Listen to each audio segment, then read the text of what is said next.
In this video, we're talking about What a Friend We Have in Jesus Jazz Piano. It's Paul Tobey here from jazzmental.com. Thanks once again for joining me.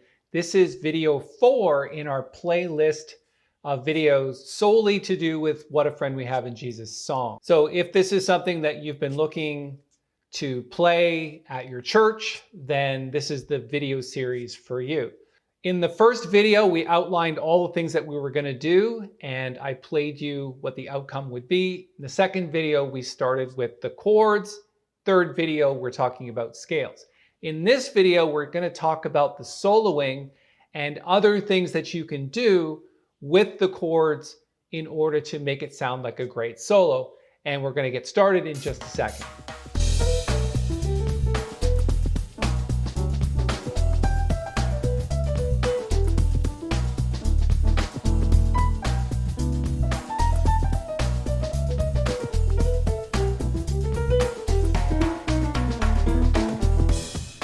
Okay, so welcome back.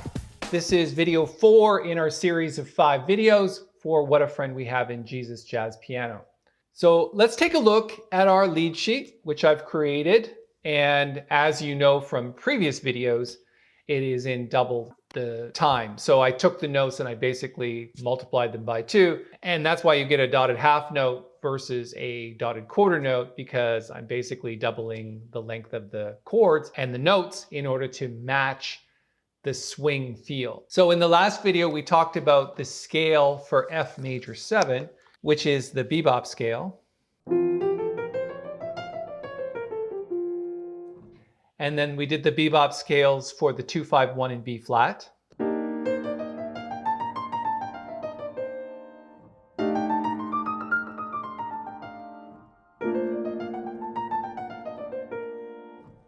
Now, those are really important, but there's other things that you can do in order to make your soloing sound good. Yes, we also talked about the blues scale, which you can play as well.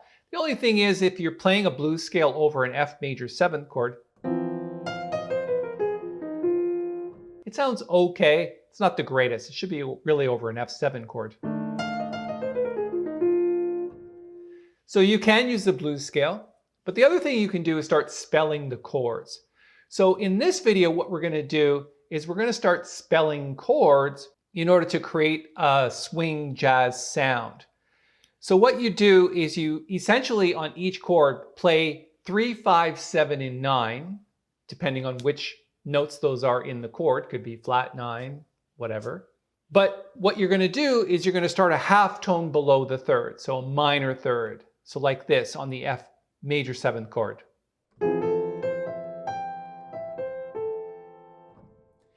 And let's practice that on each chord. So when we go to the C minor 7th chord, let's do F7. And then B flat major 7. Let's try that all together.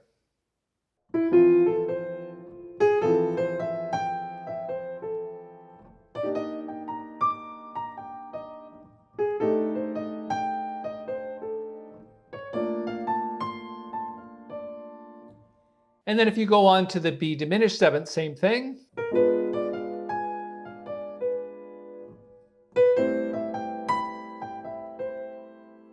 When you get to the D7 chord, you have to play the flat 9.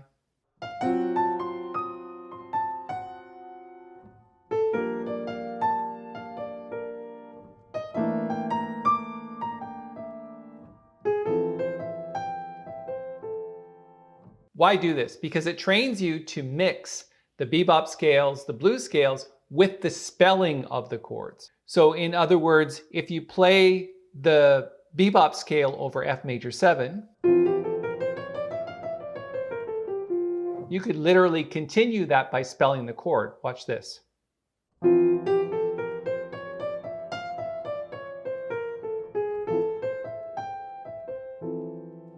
So what you're looking for is a mix of those two things. So let's try playing a little bit of the solo from the beginning.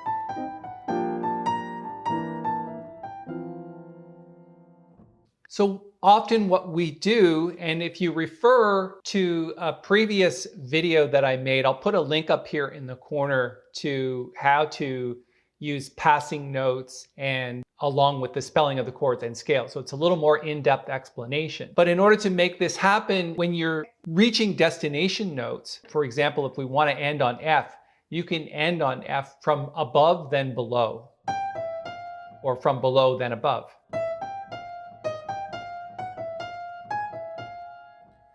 And that's very typical of jazz soloing. So let's try it one more time with the chords, the bebop scales, the blues scales, the spelling of the chords, and the passing notes from below and above. So let's see how that sounds.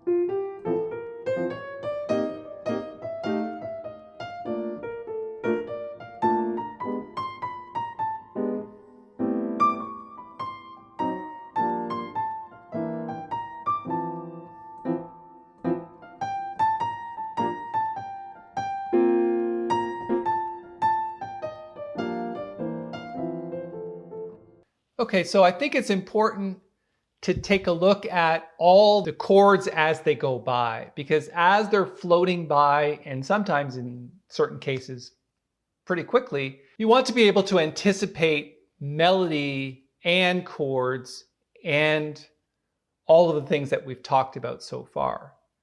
So catching the chords with the left hand and playing these little melodies with your right hand, spelling of the chords, passing notes, all of that. So let's try it one more time.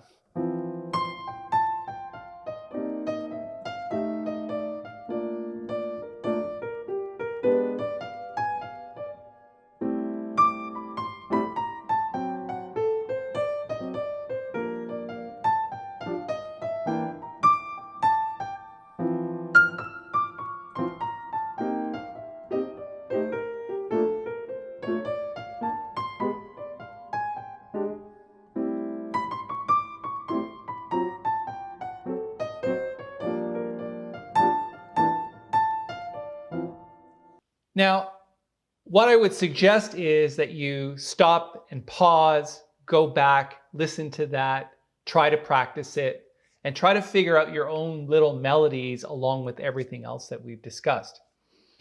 The What a Friend We Have in Jesus hymn was probably never meant to be played like this. In fact, swing was never invented in the mid-1800s, which is when this song was composed.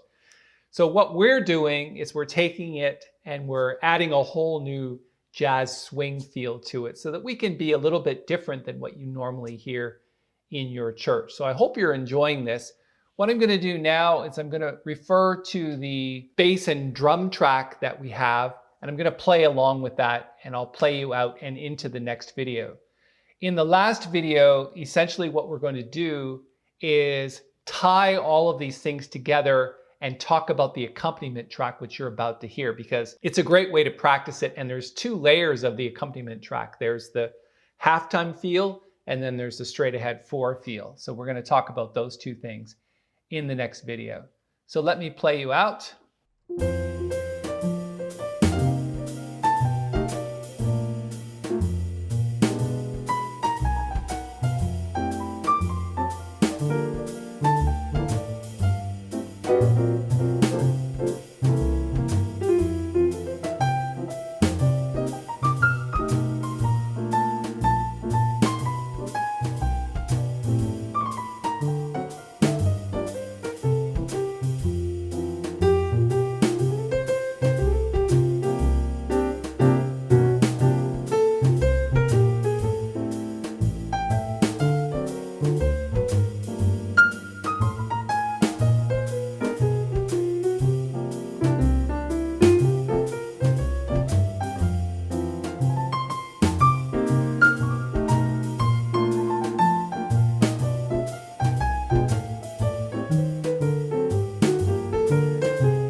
This is a fairly new YouTube channel, and we'd be really grateful if you could give it a thumbs up and subscribe to the channel. So we'll be adding about 5 videos a week, just like this one. The videos are mainly focused on technical skills development, recording tips, and even professional and business development for musicians like you who want some help from a professional musician like myself. So I've toured 17 different countries, made 8 albums, was signed to a really good label, and made a full-time living as a professional artist. So I know and I'm confident that I can be a great resource for you. Subscribe now, and I'll see you in another video.